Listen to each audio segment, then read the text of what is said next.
Confucius said, when it is obvious that the goals cannot be reached, don't adjust the goals, adjust the action steps.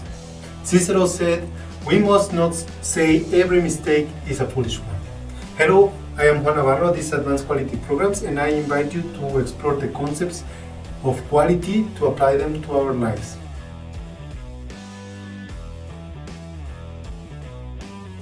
What is process capability? Process capability is a statistical measure that shows the probability for one process to meet the specific outcome.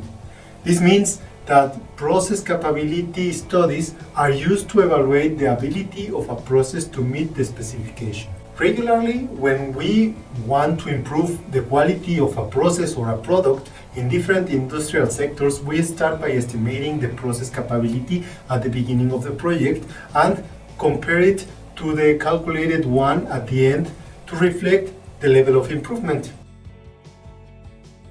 Let's use an example from basketball to explain this in simple terms. When a highly skilled player manages to score 7 out of 10 free throws he attempts, the probability of scoring is 70%, right?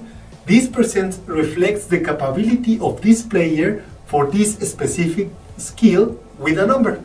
Now, if we could see in a graph the position of the ball for each of those three free throws, the vast majority most probably fall into the center, and he has a 30% chance of throwing them out of the basket.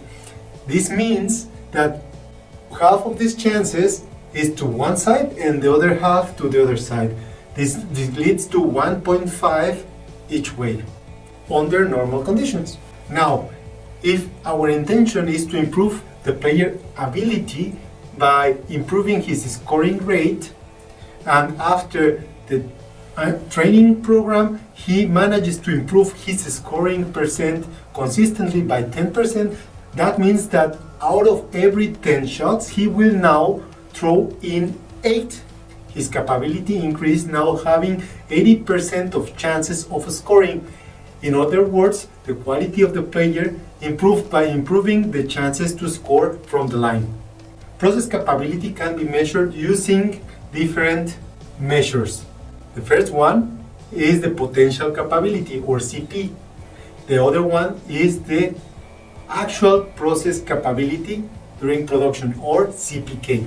Both showed how capable a process is to meet the specification, and these are valuable tools for assessing the initial and ongoing capability of one process.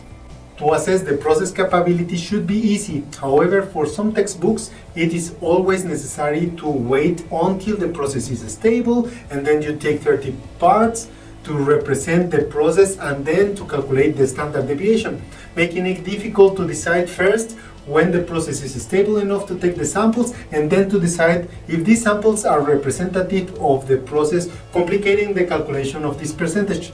The new approach suggests a new method that applies process capacity and stability at the same time, allowing samples to be updated more frequently, thus capturing processes changes more dynamically.